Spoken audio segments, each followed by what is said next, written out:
일생에서의 행복. 이 행복은 거창한 게 아닌 것 같습니다. 그 외 소소한 행복이라고 하잖아요. 딱 그거. 그게 요새 저의 가장 큰 즐거움이자 살아가는 이유입니다. 꼭 무엇을 쟁취하거나 도달하는 게 아니더라도 그냥 일상에서의 작은 행복.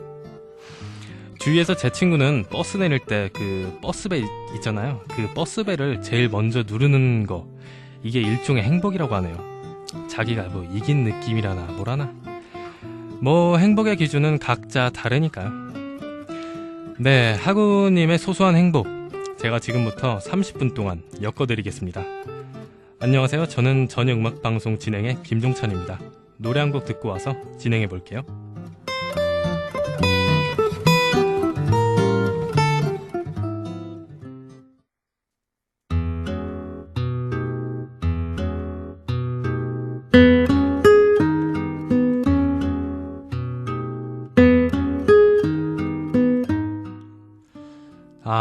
언젠지는 모르겠는데 이런 생각을 해보았습니다. 나는 내가 원하지 않는 것, 싫어하는 것은 분명히 알고는 있는데 내가 진짜 정말로 원하는 게 무엇인지는 아직도 잘 모르겠다라는 거야. 이건 싫어, 저건 마음에 들지 않아, 이런 삶은 살고 싶지 않아 하는, 어쩌면 나 또한 항상 이렇게 살아왔는지도 모르죠. 싫어하는 것에 대한 주관은 분명히 갖고 있으면서 내가 정말 원하는 것, 내가 정말 좋아하는 것에 대한 주관은 분명치 않은, 그래서 애매모호한 삶, 나쁘지 않지만 썩 행복하지도 않은 이런 삶, 이렇기에 항상 갈증을 느끼고 있었는지도 모릅니다. 내가 정말 원하는 삶을 찾고 싶다는 그런 갈증 말이에요. 하구님은 어떤 삶을 살고 계실지, 혹 좋아하는 것에 대한 주관이 분명한 이런 삶을 살고 계신가요?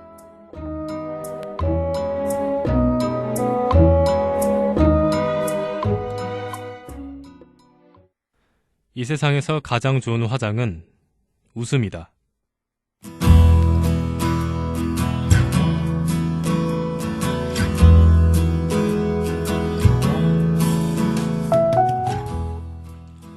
이 땅의 수많은 만물 중 몇 안 되게 사람은 웃을 수 있다는 것. 웃음은 행복을 표현하는 방법이죠. 근데 요즘 사람들은 웃음이 부족하다고 하네요.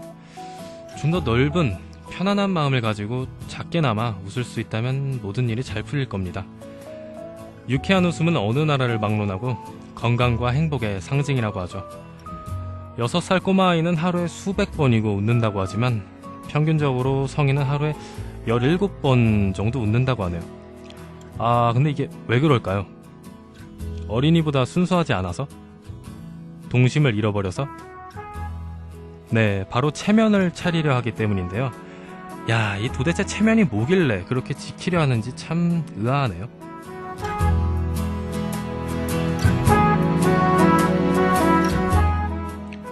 사람들 중 웃음을 싫어하는 사람은 없죠.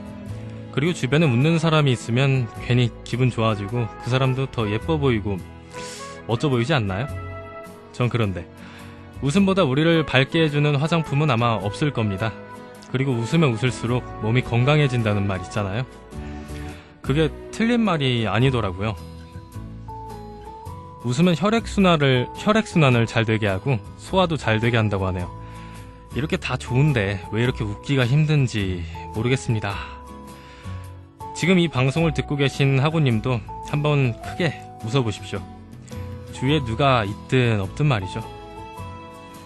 네, 그럼 저는 노래 틀면서 웃고 오겠습니다. 하하. 노래 한 곡 듣고 올게요.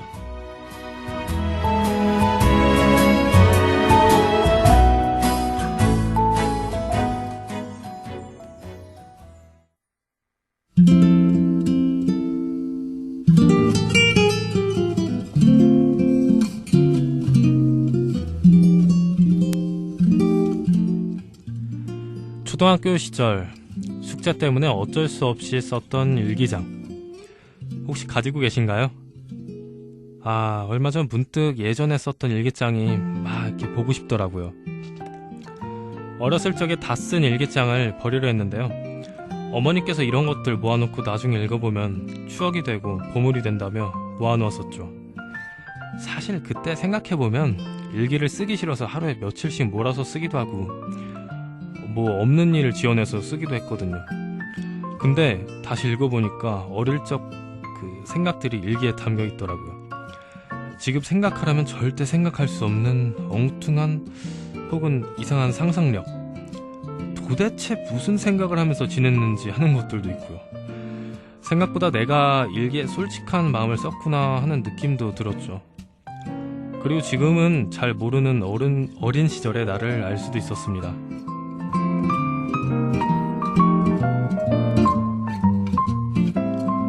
우리는 모든 걸 기억할 순 없죠.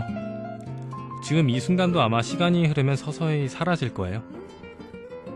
우리가 느끼는 어떤 감정도 순간적이기 때문에 쉽게 잊혀지죠.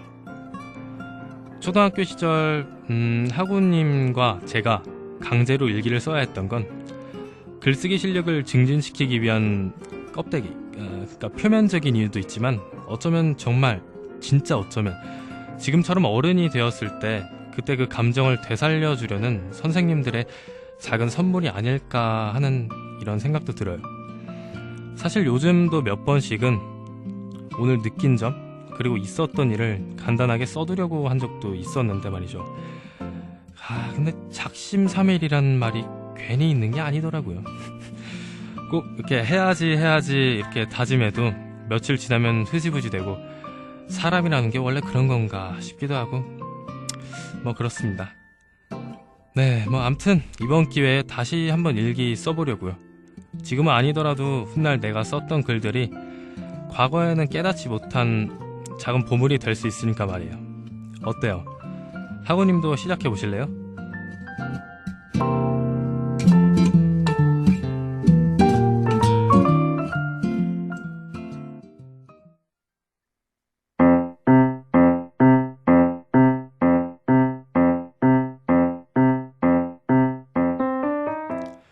여러분들은 스트레스가 생기면 어떻게 해결하시나요?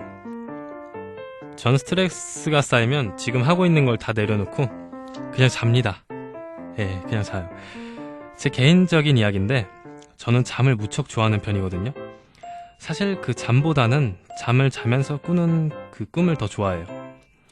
학우님들은 꿈 좋아하세요? 일단 꿈을 꾸기 시작하면 그냥 눈앞에 펼쳐져 있는 공간을 막 이렇게 날아다니는 느낌이 듭니다. 그런 꿈을 꾸면서 현실에선 느낄 수 없는 기분을 느끼기도 해요. 나무 위에 고양이가 된 듯 나른한 연보라색 구름 위에 붙어 있어 무기력하면서도 편안한 좋아하는 음악이 흘러나오고 몽환적이면서도 뭔가 기분이 좋은 그런 느낌이요. 네. 일단 그 꿈을 꾸면은 그 순간만은 아무 생각이 나지 않잖아요. 그래서 가끔씩 스트레스가 많이 쌓인 날이면 일부러 잠을 자려 합니다. 제가 생각하는 꿈의 가장 큰 매력 중 하나는 데자뷰입니다. 학우님도 데자뷰 경험이 한 번씩은 있잖아요. 예상하지 못한 때에 이거 꿈에서 봤던 건데 라고 느껴지면 이렇게 신기하기도 하고 그냥 좋더라고요. 데자뷰는 마음속에 내재되어 있던 일들이 꿈속에서 일어나고 결국 현실에서 실현되는 건데요. 마음속 꿈이 현실로 이루어지는 거, 이거 정말 놀랍지 않나요?